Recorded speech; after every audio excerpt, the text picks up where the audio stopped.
Hello दोस्तों, तो ये है संडे स्पेशल और हम आ गए हैं अपने गांव में। और आज मैं सुबह सुबह मॉर्निंग वॉक के बाद थोड़ा आराम कर रहा हूँ। ये बगल में देखिए पूल बैठने के लिए व्यवस्था है जहाँ पर बहुत सारे लोग बैठते हैं। और देखिए बगल में हमारा प्यारा सा गांव का पहाड़ है और साथ में तालाब है। और देखिए सूर्य उदय हो चुका है। पीछे मूंग का खेत है जिसमें मूंग अभी बोया गया है और मूंग आने वाले समय में तैयार भी हो जाएगा। लेकिन हम सुबह सुबह आज बात कर रहे हैं आप लोग से एक बहुत सुंदर बात। श्री रामचरितमानस का एक दोहा आपके पास हम चौपाई रखते हैं और उसका मीनिंग बताने का कोशिश करते हैं। साथ ही साथ आपको बता दें कि हमारे गांव का एक रोड है जो अभी बन ही रहा है, इनकम्प्लीट है। और आपको छर्री और गट्टी दिख रहा होगा यहाँ पर। और काफ़ी बिजी भी रहता है रोड और हमारे भैया लोग आ रहे हैं जा रहे हैं। तो दोस्तों आज का जो टॉपिक है वो देखिए श्री रामचरितमानस का है। उसमें क्या कहते हैं तुलसीदास जी, देखिएगा, बड़ा ही शानदार है। बोलते हैं बंदउ संत असजन चरना, दुख प्रद उभय बीच कछु बरना, बिछुरत एक प्राण हरि लेहि, मिलत एक दुख दारुण देही। अब देखिए यहाँ इसका मतलब समझ में आया? थोड़ा और नजदीक आओ। ये जो चौपाई अभी मैंने पढ़ा तुलसीदास जी ने लिखा है बिल्कुल श्री रामचरितमानस के शुरू में, यानी कि बालकांड में ही आप कह सकते हैं। जब राम जी का जन्म नहीं हुआ था उससे पहले का ये चौपाई लिखा हुआ है।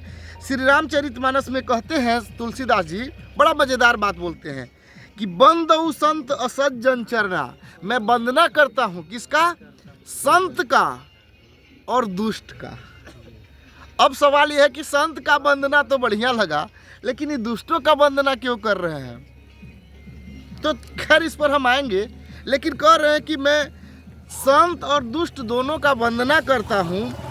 दुख प्रद उभय बीच कछु बरना, और प्राण हर बिछुरत एक प्राण हरि लेहि। कह रहे हैं कि एक ऐसा जो दोनों मिलते हैं तो दोनों का मिलना बड़ा दुखद है। इनका कहना है कि दुष्ट अगर मिल गया और अगर सज्जन माने अच्छा आदमी मिल गया तो दोनों का मिलना दुखप्रद है, बड़ा दुखदाई है। ये कैसे हो गया भाई? तो इसका कारण बता रहे हैं, बिछुरत एक प्राण हरि लेहि। मतलब जब अच्छा आदमी बिछड़ने लगता है तो लगता है कि अरे बाप रे बाप, ये प्राण निकल जाएगा। नहीं, अगर कोई बहुत अच्छा दोस्त है, जैसे कि अब तुम विकास सर पास पढ़े हो तो तुमको अच्छे सर लग रहे होंगे, लेकिन अंतिम दिन जब होगा विदाई का दिन, उस दिन लग रहा होगा कि अरे कितना दुख तकलीफ हुआ कि नहीं, अच्छा लगा। तो उसी तरह सज्जन लोग से जब हम मिलते हैं ना, तब क्या होता है? दुख मिलता है, बहुत तकलीफ होता है, ठीक है। और एक बात कर, मिलत एक दुख दारुण देहि। और दूसरा ये है कि सज्जन लोग तो मिलते हैं, बिछड़ते समय दुख देते हैं, लेकिन दुष्ट लोग जब मिलते हैं वह समय से दुख देना शुरू कर देते हैं। और इसका हम चर्चा करेंगे। लेकिन इस बीच हमारे गांव में देखिए काफ़ी बकरी पालन होता है। और देखिए बहुत सारी बकरियां आ चुकी हैं, बहुत सारी बकरियां, ये देखिए दोस्तों, बहुत सारी बकरियां चरने के लिए शुरू कर दी है। तो ये है, तो देखिए कितनी बड़ी बात कह रहे हैं हमारे तुलसीदास जी।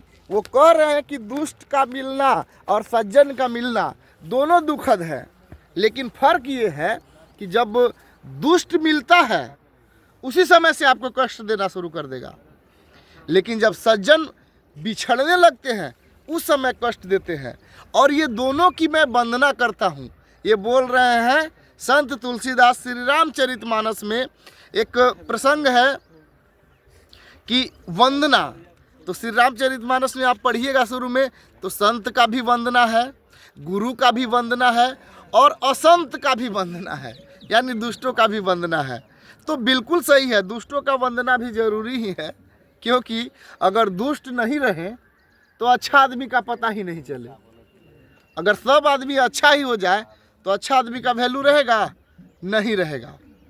रावण इतना अत्याचार किया, इसके वजह से राम की का कद बढ़ा, राम का वैल्यू बढ़ा, राम का प्रतिष्ठा बढ़ा। लेकिन अगर रावण ही नहीं रहता तो राम किसको मारते, है ना। तो बिल्कुल सही हमारे अनुज पाठक सर हैं, वो बोलते हैं कि दुष्टों का वंदना तो सबसे पहले ज़रूरी है, क्योंकि वो लोग नहीं रहेगा तो फिर सज्जन लोग का अस्तित्व का क्या मतलब है। तो जी हाँ दोस्तों, तो एक बात हम कलयुग में देख सकते हैं कि दुष्ट और संत का पहचान कैसे करें। जो बिछड़ते समय आपको कष्ट दे रहा है, लग रहा है कि अरे बाबा अब कहाँ चला जाएगा, तो समझ जाइए कि वो संत है, अच्छा है।